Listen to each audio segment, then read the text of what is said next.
Quand j'étais gamin, et ça a duré vraiment mais des décennies et des décennies, j'ai toujours une vision du monde très optimiste. Tu sais, j'étais vraiment ce genre de gosse qui pense que le monde il est beau, tout le monde il est gentil, que tout le monde a de l'ambition, que tout le monde veut le bonheur et la paix des autres, etc. C'était un truc de dingue. Et quand je me promenais des fois avec mes parents, il y avait des gens qui faisaient la manche, tu sais, il y en a qui jouaient du violon, il y en a qui faisaient des trucs.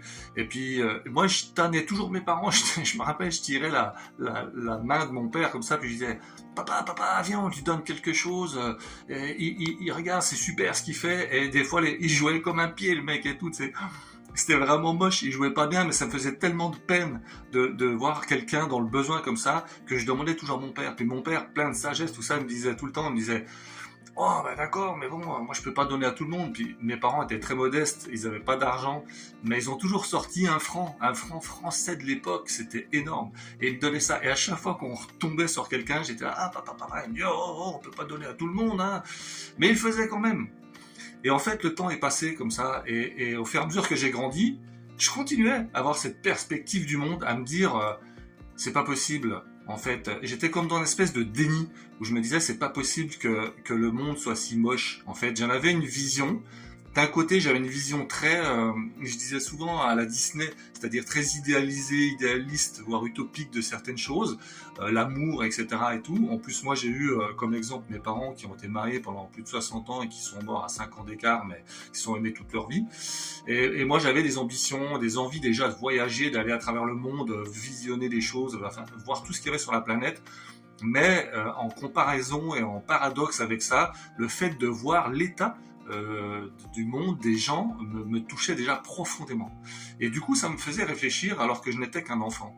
Et dans cette réflexion, je me suis souvent posé la question, je me dis, est-ce qu'on est réellement tous égaux, etc. Puisque bon, dans le système, on te dit des trucs, après t'as comme en France, liberté, égalité, fraternité, j'en ai déjà parlé, machin, etc. Mais on te fait croire qu'on est tous égaux. Et en fait, au fur et à mesure que tu grandis, tu te rends compte que pas du tout, quoi.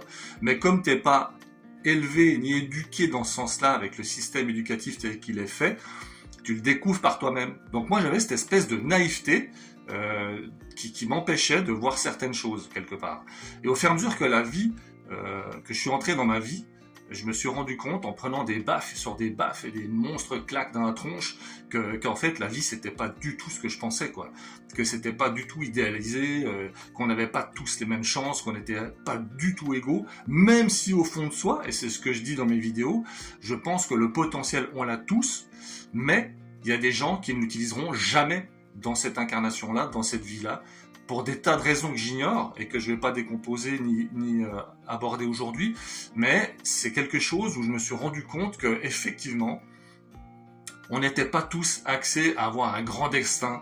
Tu sais, on a souvent cette idée préconçue que on pense qu'on est tous là pour réaliser un truc merveilleux, avoir une vie incroyable qui va changer la vie de plein de gens.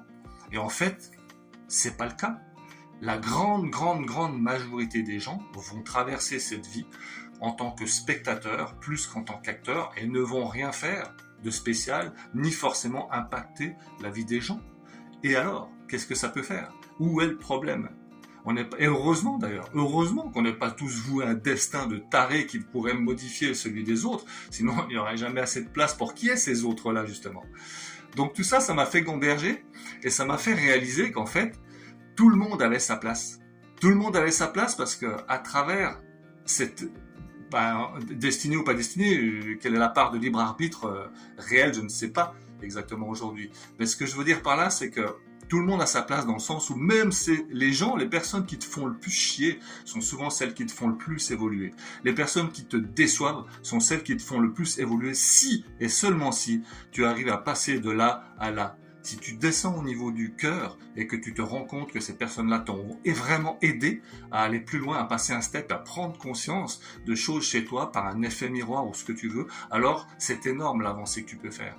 Et en ce sens-là, tout ce cheminement que j'ai fait dans ma jeunesse, où je me sentais en dehors de tous ces préceptes, de tout ce que je voyais, même à l'école maternelle, je me rappelle, à l'école maternelle, j'hallucinais, je voyais mes copains, mes copines s'amuser, je comprenais pas ce qu'ils faisaient. Ça m'intéressait même pas. C'était une vision du monde de l'école et de l'amusement qui m'intéressait pas. Mais pour autant, c'était la leur, et en ce sens-là, elle se respecte. Et il est où le problème? Il n'y en a pas. Ça veut dire quoi? Pourquoi je parle de ça comme ça? Parce que ça veut dire qu'en fait, ce qu'il faut, c'est s'écouter soi, trouver son propre chemin, sans aller voir ce que font les autres, forcément. Bien sûr qu'on doit s'en servir, bien sûr qu'on a tous besoin des autres. Et on a tous besoin de s'entraider, de s'épauler, parce que je pense sincèrement qu'on vient tous du même endroit, qu'on fait tous partie du même bloc, et qu'on a cette espèce d'unité qu'on refoule souvent. Mais cette unité, elle est réelle, elle existe vraiment. C'est pour ça qu'on est tous impactés de la même manière, qu'on est tous touchés de la même manière par les mêmes choses au final. Et qu'on a tous, au fond de nous, la même ambition de vivre l'existence qu'on a, c'est-à-dire que tout le monde cherche globalement les mêmes choses. Alors est-ce qu'on y parvient ou pas? Ça c'est notre histoire. Et surtout de quelle manière on y parvient? C'est ça la vraie histoire et ça devient ton histoire. Alors dis-moi ce que t'en penses, quelle était ta vision à toi? Comment t'as vécu ta jeunesse? Comment tu vis aujourd'hui? Est-ce que ça te touche? Est-ce que tu te reconnais là-dedans? Merci de liker, de partager et surtout abonne-toi pour ne rien louper. Merci de commenter.